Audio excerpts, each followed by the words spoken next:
Qué gusto poder saludarlos en esta ocasión. Estamos juntos para estudiar una lección de Creciendo en la Palabra.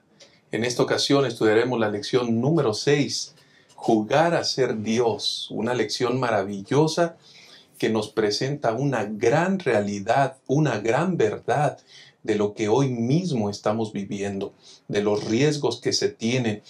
La lección de esta semana nos enseñará acerca de dos grandes peligros, de dos grandes pecados como son el orgullo y la altivez. Vivimos en una sociedad complicada, desafiante.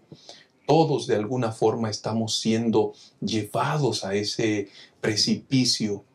Y durante esta ocasión, en este estudio, aprenderemos de la experiencia pasada para que nuestra vida pueda enfrentar el futuro de una mejor manera, agradando a Dios y en un espíritu de humildad, en un espíritu de servicio al Dios eterno, podamos hacerlo mejor. Quiero compartirles en esta ocasión tres aspectos importantes, tres líneas que van a guiar nuestro estudio. La primera es la caída de Babilonia. La segunda es una metáfora de Lucifer. Y la tercera es una ciudad victoriosa. Nos acompañan el pastor Francisco Ramón de Dios y el pastor Alejandro Medina en esta oportunidad. Así que juntos vamos a buscar al Señor. Quiero invitarlos para que inclinen sus rostros y oremos. Nuestro Dios y Padre que estás en el cielo, santificado sea tu nombre. Te alabamos porque eres bueno, Señor. Y en esta oportunidad, al estudiar tu palabra, queremos suplicarte que nos enseñes, que nos guíes, que tu Espíritu nos acompañe, Señor, y podamos en esta experiencia de estudio ser edificados por ti. En el nombre de Cristo Jesús oramos. Amén.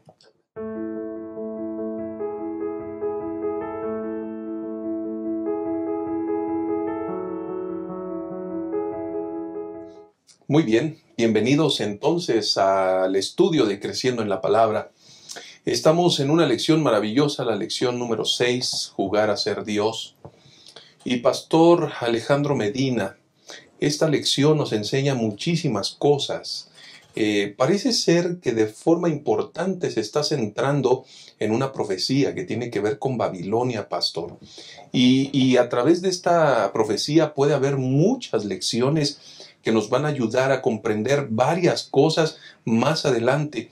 Pero ¿en qué contexto se da esta profecía? ¿Qué hay en relación a esto, pastor, de la caída de Babilonia? Bueno, es que es impactante cómo en el capítulo 13 del libro de Isaías se da una profecía sobre Babilonia cuando Babilonia todavía no ha llegado a ser la primera potencia. Es decir, en el momento que Isaías escribe, es a Asiria la primera potencia.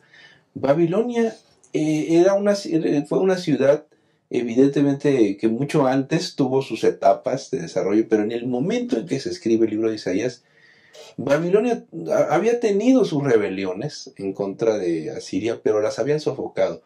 Va a ser hasta el 626 cuando Nabopolassar, que es el padre de Nabucodonosor, en alianza con los persas, va a tratar de rebelarse en contra de Babilonia, con los medos, perdón.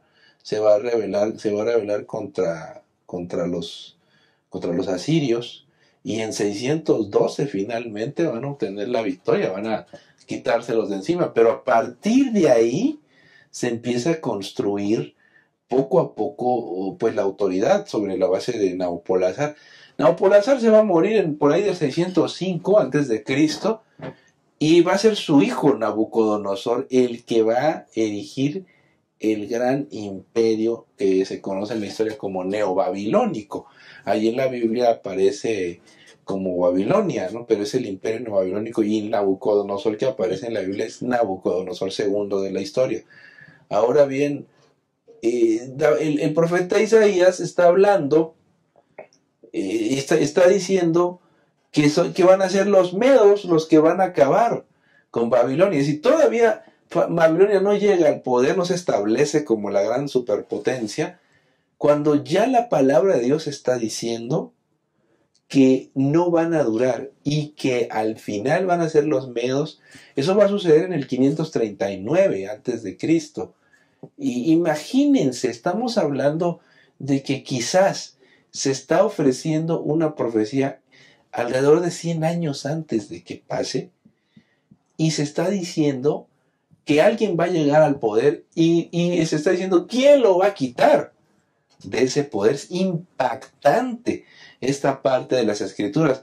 Hay un sector del cristianismo que no quiere aceptar estos elementos y dice que estas profecías son post-eventum, es decir, que se cumplen, se escribieron después de que sucedieran estas cosas, que no es posible que sean antes. Así que nosotros claro que creemos en la palabra de Dios y que esta profecía se dijo antes de que Babilonia llegara a ser una superpotencia.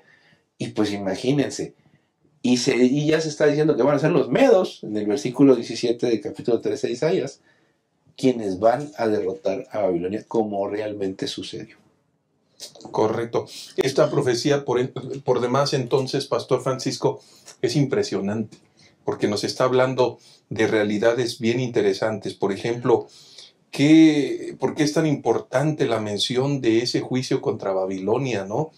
¿Qué beneficios tenía para el pueblo de Dios? ¿Qué situaciones? Esto es bien interesante porque la profecía es tan contundente que no hay error, pastor. Ya usted lo mencionó en la introducción, pastor, de que la razón por la que el Señor está haciendo esto es por lo que implica ese espíritu de orgullo que llevó a Acaz, a la misma Asiria, a jugar a ser Dios.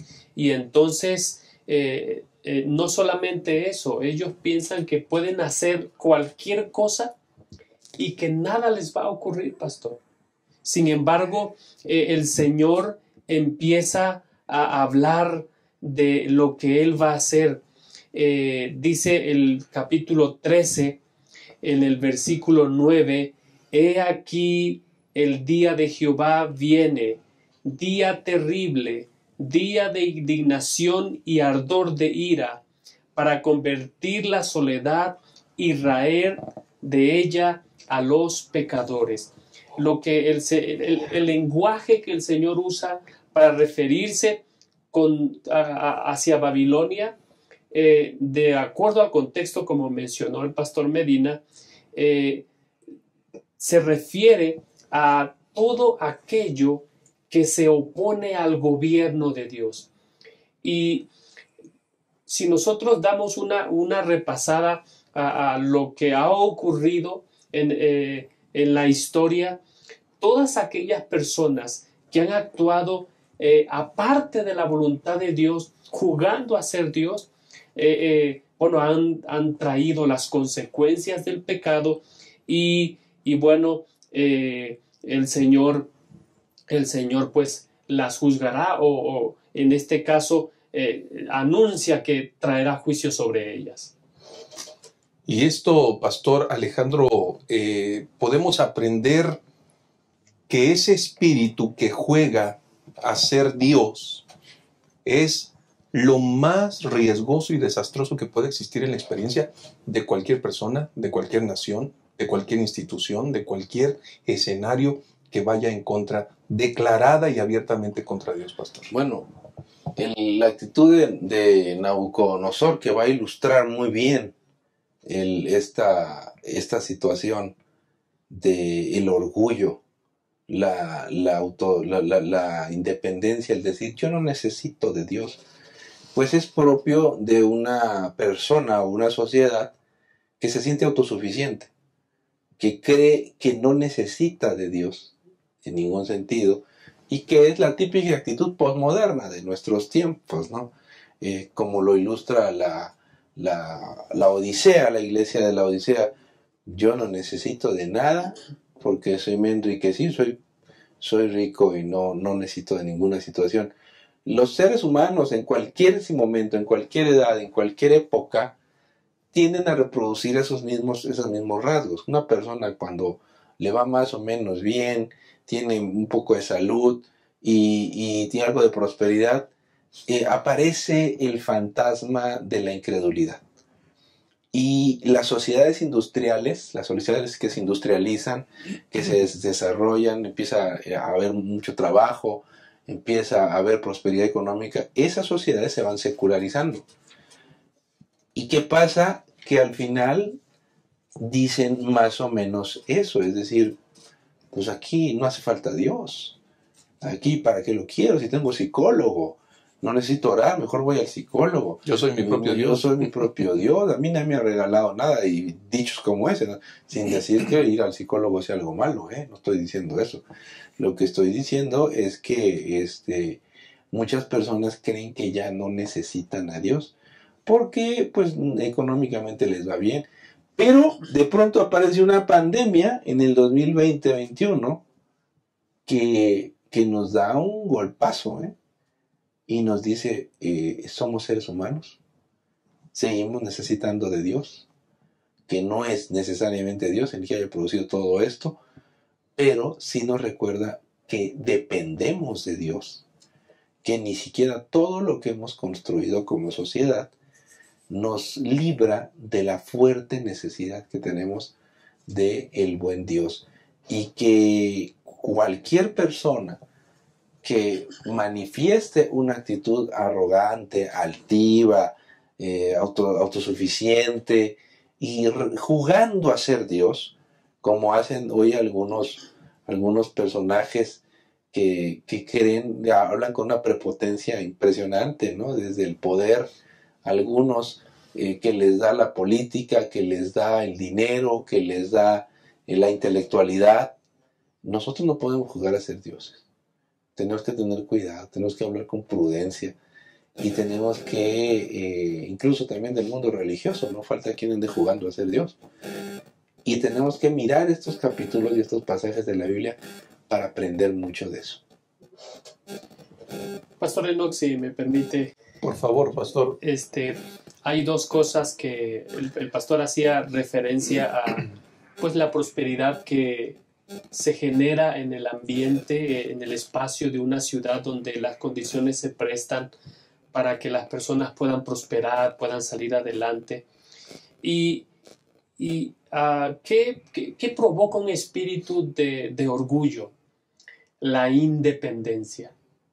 Sin embargo, esa independencia nos lleva a aislarnos, a pensar de que no necesitamos de los líderes religiosos. Estamos hablando en el contexto de nuestra iglesia. No necesito de los ancianos, no necesito de los pastores, no necesito el contexto de la iglesia, de la orientación del consejo de la iglesia, y como que vivir esa vida independiente es lo máximo. Sin embargo, cuando eso ocurre, eso nos lleva a una esclavitud, pastor, perdón. Puede ser una moda, pastor. Sí, de hecho ya el pastor lo mencionaba. Ese es lo actual del espíritu, del pensamiento posmoderno. Sin embargo, por otra parte, qué importante es que en lugar de ser independientes, nosotros podamos ser interdependientes. Es decir, ¿qué el Señor quería que hiciera a su pueblo en el pasado? Que dependieran de Él. Y al depender de Él, Él les aseguraba que en el futuro que Él ya sabía, ya el pastor hizo mención de Babilonia todavía estaba bajo el reinado, bajo la conquista de Asiria, y ya está diciendo que el Señor va a traer el juicio sobre ella, porque Dios le dio una función y no la cumplió. Dios nos ayude a ser interdependientes, y esta pandemia nos ha llevado a ver cuánto necesitamos los unos de los otros. Muchas gracias, pastor. Y hermanos, debemos considerar que esta escena que se presenta precisamente en la profecía de Isaías 13 y 14, nos presentan un escenario complicado. Necesitamos tener los pies bien firmes en el suelo. ubicarnos correctamente, saber que hay un Dios todopoderoso que solamente necesitamos depender de Él. Cuando la grandeza, cuando el corazón se llena de orgullo, de arrogancia, hay serios peligros. Los juicios de Dios son terribles. Así que con este pensamiento, Dios nos ayude para que nuestros corazones siempre vuelvan y dependan plenamente de nuestro Dios. En un momento regresamos para estudiar juntos la segunda sección.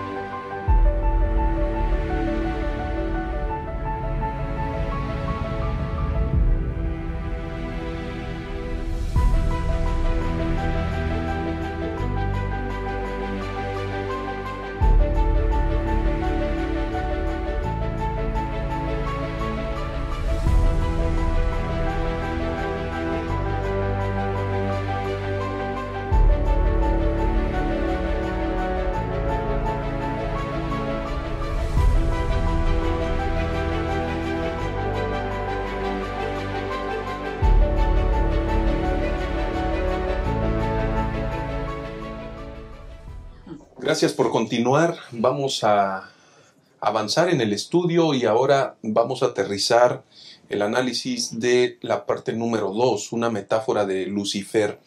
Pastor Alejandro Medina, tenemos en esta profecía una lección bien importante. La caída de Babilonia tiene que ver con la liberación del pueblo de Dios. Pero esa caída de Babilonia, vaya caída, vaya destrucción. La narración que hay respecto de esa caída es terrible, pastor. Bueno, lo que pasa es que aquí aparece una descripción de cómo el rey de Babilonia sería destruido. Ser rey de Babilonia no era cualquier cosa, En ese momento, el rey de Babilonia, lo que llegaría a ser, nada más y nada menos que la primera potencia del mundo, y con unos palacios alucinantes, con una de las 7 maravillas del mundo, que son los jardines colgantes de Babilonia, además de la puerta de Ishtar, y una de las ciudades más bellas de la historia de la humanidad. No era cualquier lugar. El rey con su harem, el rey con su ejército, el rey encumbrado en lo más elevado. ¿Qué va a hacer? Pues sentirse literalmente el rey del mundo. El rey del mundo, ¿no? Con su ciudad amurallada. ¿Y qué pasa con eso? Pues que poco a poco va a ir disminuyendo el poder con Nabucodonosor cuando se enferma, y finalmente cuando muere, ya no va a volver a ser Babilonia la misma fuerza, hasta que en 539 los medos y los persas van a invadir y destruir la ciudad. Lo interesante es que esta ciudad va a tener la figura de Isaías 14, va a tomar la figura del rey de Babilonia con Lucifer. ¿Por qué? Porque el mismo elemento, el mismo germen que infecta al rey de Babilonia es el que infecta a Lucifer, que es nada más y nada menos que el orgullo, la altivez. Dice de pronto la palabra es: ¿cómo caíste del cielo, oh lucero, hijo de la mañana? Y el otro dice en un momento del relato bíblico: subiré al cielo y seré semejante al Altísimo. Es decir, tiene el mismo deseo, tiene el deseo de ocupar el lugar de Dios. No es que quiera ser como Dios en bondad. Él ambiciona el poder de Dios porque siente que lo merece, siente que Él es capaz de cumplir la función de Dios. Quiere jugar a ser Dios. Quiere jugar a ser Dios.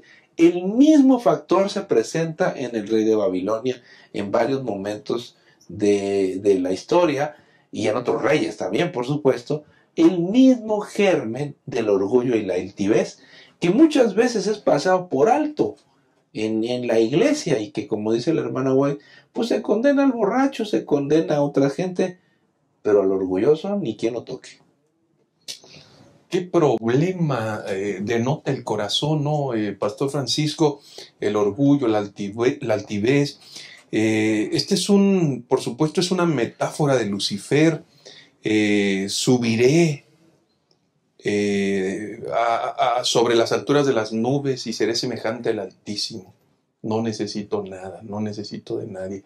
Jugando nuevamente a ser Dios. Sí, hay algo que hay que dejar en claro, al menos el estudio de esta semana lo deja claro.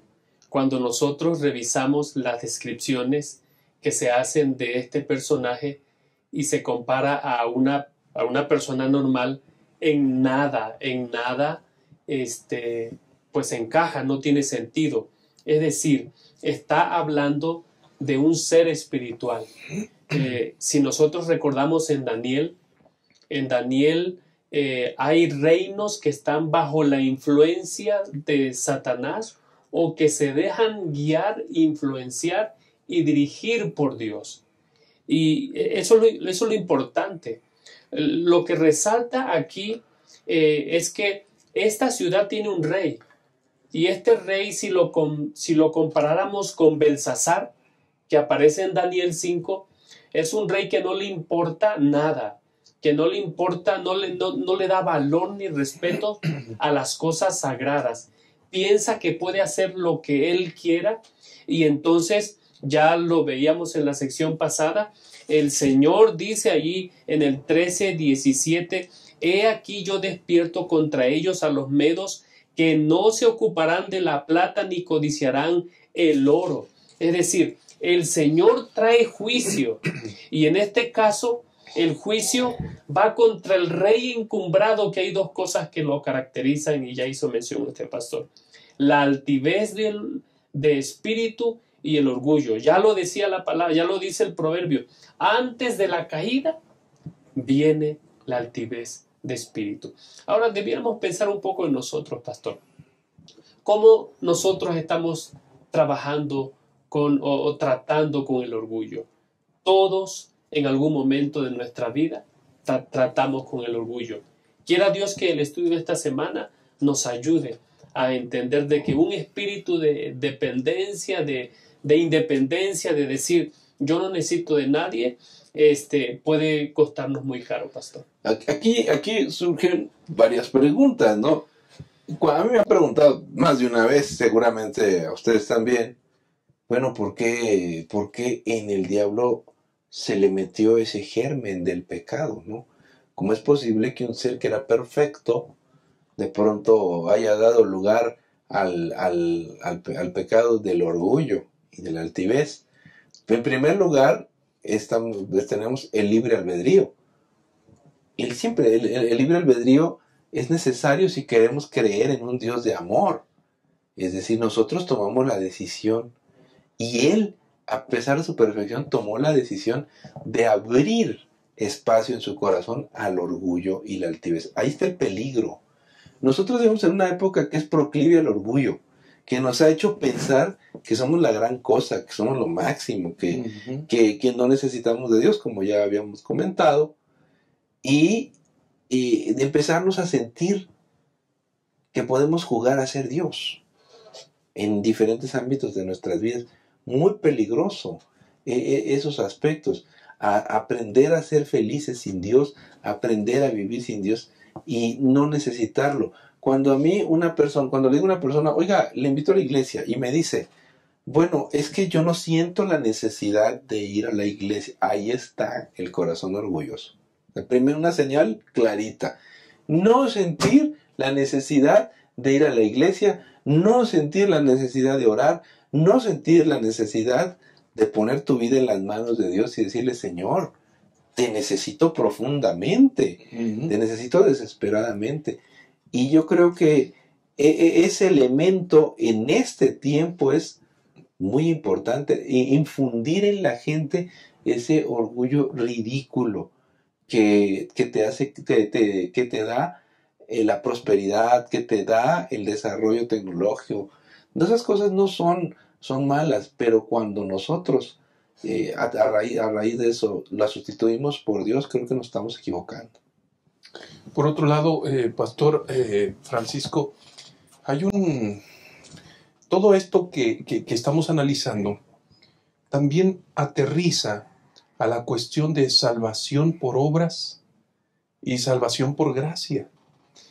Cuando nosotros recordamos las historias que se presentan allí, principalmente cuando Jacob y la puerta del cielo, Betel, etcétera, etcétera, la escalera venía del cielo, del cielo.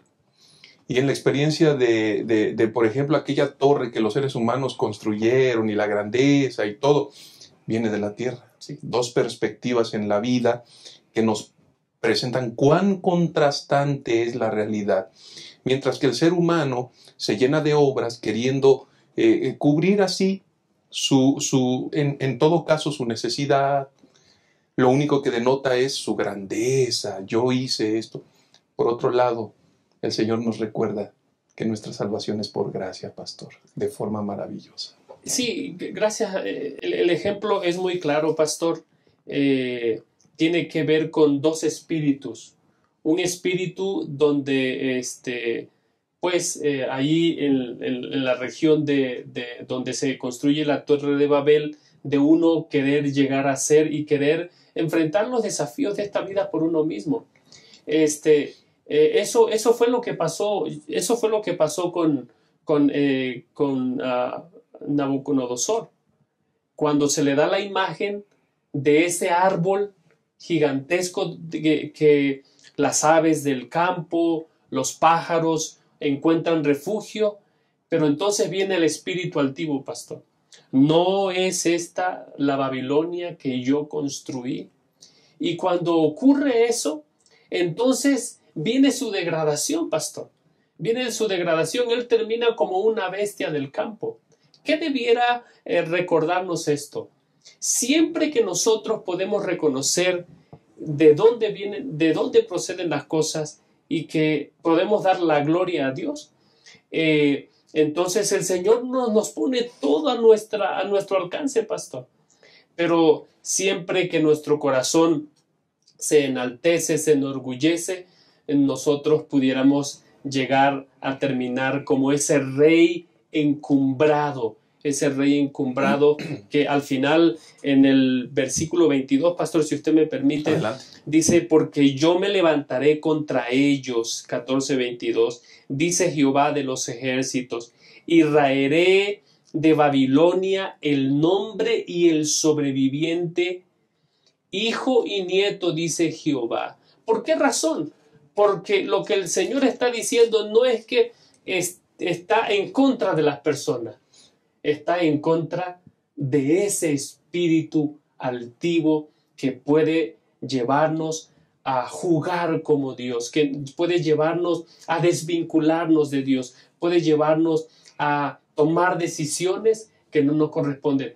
Pero lo otro es que, ya usted lo dijo, pastor, Dios se acerca a nosotros.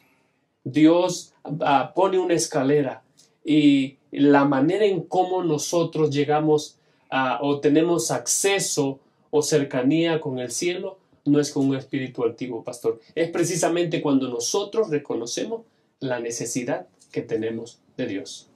Apreciados hermanos, debemos recordar que el orgullo es un elemento que distorsiona y que finalmente va a llevar a la destrucción.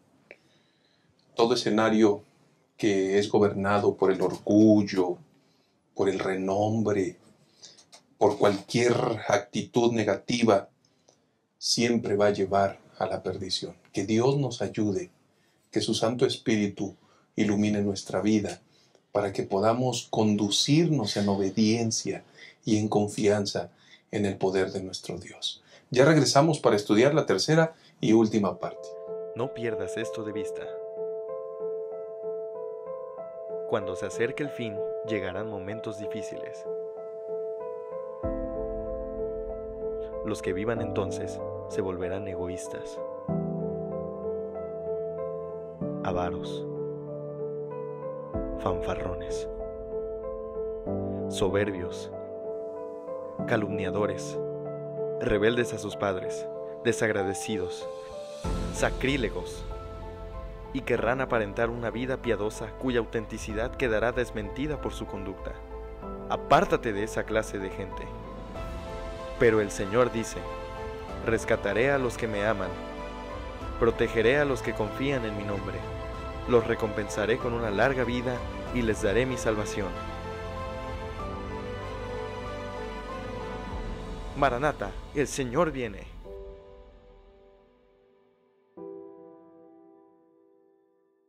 Vamos a comenzar con la tercera y última parte, una ciudad victoriosa. Pastor Alejandro, nos encontramos con que las profecías de Dios son perfectas, tienen un cumplimiento perfecto. Si el Señor predijo, si el Señor estableció, también el Señor ha declarado que la ciudad, que el pueblo, que sus hijos, que el remanente serán victoriosos, pastor. Bueno, es que cuando uno lee la Biblia, a la luz de la lección que estamos viendo esta semana, el capítulo 13, que hablaba de el auge y la caída de Babilonia antes de que sucediera, 100 años antes de que cayera Babilonia y varios años antes de que ascendiera al poder hegemónico en la región, pues nos queda una gran seguridad de que la palabra de Dios está diciendo la verdad. Y cuando en el mismo libro la Biblia dice que al final el pueblo de Dios entonará un cántico de victoria, la ciudad de Jerusalén, ya no refiriéndose al Israel histórico, sino al Israel espiritual, que es la iglesia, pues nos deja una enorme promesa, una seguridad de que así como en el pasado se cumplieron las profecías bíblicas, en el futuro, en efecto, también encontrarán cumplimiento. Y esa declaración de Isaías 24:9 que muchos de nosotros, 25:9 que muchos de nosotros hemos leído alguna vez, cuando levantemos los ojos al cielo y digamos, aquí este es nuestro Dios, le hemos esperado y Él nos salvará, se refiere evidentemente a la venida de Jesús, al mirar al Señor y darse cuenta que ha regresado. La promesa es, la palabra de Dios te dice, confía en las Escrituras y confía en la promesa de Dios. ¿Es la iglesia hoy una iglesia triunfante? No. La iglesia hoy está en su etapa militante. Y falta tiempo muy corto para que sea una iglesia triunfante. Por lo tanto, preparémonos, hermanos, preparemos nuestras vidas, confiemos en las Escrituras, que lo que la Biblia dice se cumple con certeza. Y Pastor Francisco, perfectamente aplica aquí. Mientras estamos esperando, anhelando ese momento donde el Señor vuelva, están sucediendo muchas cosas que a muchos los tienen angustiados, preocupados. Saber para muchos que vendrá un juicio, que la vida tendrá que ser filtrada por ese juicio, que experimentaremos zarandeos, a más de uno lo tiene angustiado. Es decir, los juicios tienen una connotación distinta según la persona, pastor. Sí, pastor. El juicio o el día de Jehová para algunos significará restauración. ¿Para quiénes? Para aquellos que esperaron en el Señor. Isaías capítulo 26, versículo 8 dice: también en el camino de tus juicios, Jehová, te hemos esperado. Tu nombre y tu memoria son el deseo de nuestra alma. Es decir, para los que confían en el Señor, los juicios de Dios son salvación. Por eso el salmista dice al Señor: júzgame, oh Jehová. Júzgame, oh Jehová. ¿Por qué? Porque cuando Dios juzga a sus hijos es para restaurarlos. Le está diciendo: hazme justicia. Yo he esperado en ti. Y si nosotros, pastor, si nosotros nos quedamos con la imagen de lo que está pasando actualmente en nuestro tiempo, nosotros puede ser que nos descorazonemos, pero hay que ver al final. Hay que ver todo el cuadro. Ya lo decía el pastor Medina.